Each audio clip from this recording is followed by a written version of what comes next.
A Long Walk to Water by Linda Sue Park. Chapter 1. Southern Sudan, 2008. Going was easy. Going, the big plastic container held only air.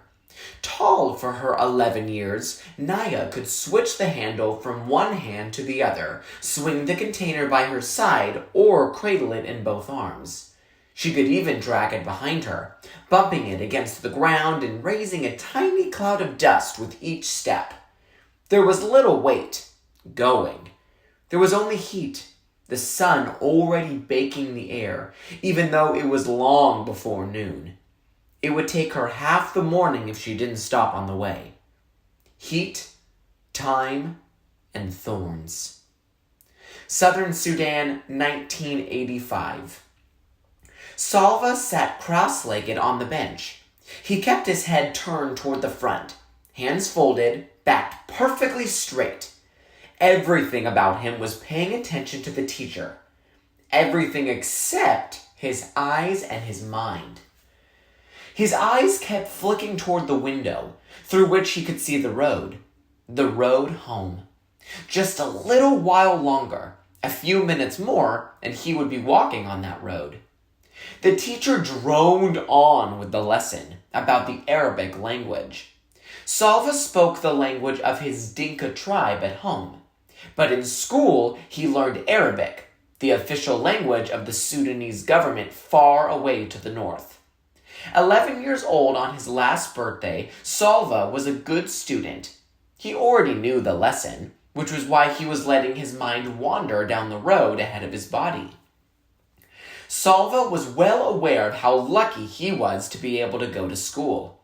He could not attend the entire year because during the dry season, his family moved away from their village. But during the rainy season, he could walk to the school, which was only half an hour from his home. Salva's father was a successful man. He owned many head of cattle and worked as their village's judge, an honored, respected position. Salva had 3 brothers and 2 sisters. As each boy reached the age of about 10 years, he was sent off to school. Salva's older brothers, Arik and Ring, had gone to school before him. Last year, it had been Salva's turn. His 2 sisters, Akit and Agneth, did not go to school. Like the other girls in the village, they stayed home and learned from their mother how to keep house. Most of the time, Salva was glad to be able to go to school, but some days he wished he were still back at home, herding cattle. He and his brothers, along with the sons of his father's other wives, would walk with the herds to the water holes, where there was good grazing. Their responsibilities depended on how old they were. Salva's younger brother, Cool, was taking care of just 1 cow, like his brothers before him. He would be in charge of more cows every year. Before Salva had begun going to school, he had helped look after the entire herd and his younger brother as well. The boys had to keep an eye on the cows, but the cows did not really need much care. That left plenty of time to play. Salva and the other boys made cows out of clay. The more cows you made, the richer you were. But they had to be fine, healthy animals. It took time to make a lump of clay look like a good cow. The boys would challenge each other to see who could make the most and best cows. Other times, they would practice with their bows and arrows, shooting at small animals or birds. They weren't very good at this yet, but once in a while, they got lucky. Those were the best days.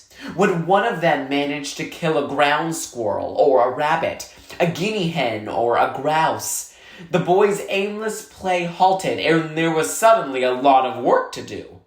Some of them gathered wood to build a fire. Others helped clean and dress the animal. Then they roasted it on the fire. None of this took place quietly. Salva had his own opinion of how the fire should be built and how long the meat needed to cook, and so did each of the others. "The fire needs to be bigger," It won't last long enough. We need more wood. No, it's big enough already. Quick, turn it over before it's ruined. The juices dripped and sizzled. A delicious smell filled the air. Finally, they couldn't wait 1 second longer. There was only enough for each boy to have a few bites, but oh, how delicious those bites were! Salva swallowed and turned his eyes back toward the teacher. He wished he hadn't recalled those times, because the memories made him hungry. Milk. When he got home, he would have a bowl of fresh milk, which would keep his belly full until supper time. He knew just how it would be. His mother would rise from her work grinding meal and walk around to the side of the house that faced the road. She would shade her eyes with one hand, searching for him. From far off, he would see her bright orange headscarf, and he would raise his arm in greeting. By the time he reached the house, she would have gone inside to get his bowl of milk ready for him. Crack! The noise had come from outside. Was it a gunshot? Or just a car backfiring? The teacher stopped talking for a moment.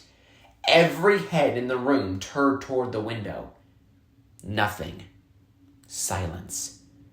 The teacher cleared his throat, which drew the boys' attention to the front of the room again. He continued the lesson from where he had left off.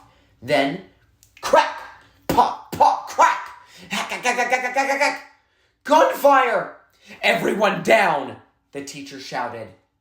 Some of the boys moved at once, ducking their heads and hunching over. Others sat frozen, their eyes and mouths wide open. Salva covered his head with his hands and looked from side to side in panic. The teacher edged his way along the wall to the window. He took a quick peek outside. The gunfire had stopped, but now people were shouting and running. Go, quickly, all of you, the teacher said, his voice low and urgent. Into the bush. Do you hear me? Not home. Don't run home. They will be going into the villages. Stay away from the villages. Run into the bush. He went to the door and looked out again. Go! All of you now! The war had started 2 years earlier. Salva did not understand much about it, but he knew that rebels from the southern part of Sudan, where he and his family lived, were fighting against the government, which was based in the north. Most of the people who lived in the north were Muslim, and the government wanted all of Sudan to become a Muslim country, a place where the beliefs of Islam were followed. But the people in the south were of different religions and did not want to be forced to practice Islam. They began fighting for independence from the north. The fighting was scattered all around southern Sudan, and now the war had come to where Salva lived. The boys scrambled to their feet. Some of them were crying. The teacher began hurrying the students out the door. Salva was near the end of the line. He felt his heart beating so hard that its pulse bounded in his throat and ears. He wanted to shout, I need to go home! I must go home! But the words were blocked by the wild thumping in his throat. When he got to the door, he looked out. Everyone was running. Men, children, women carrying babies. The air was full of dust that had been kicked up by all of those running feet. Some of the men were shouting and waving guns. Salva saw all this with one glance. Then he was running too, running as hard as he could into the bush, away from home.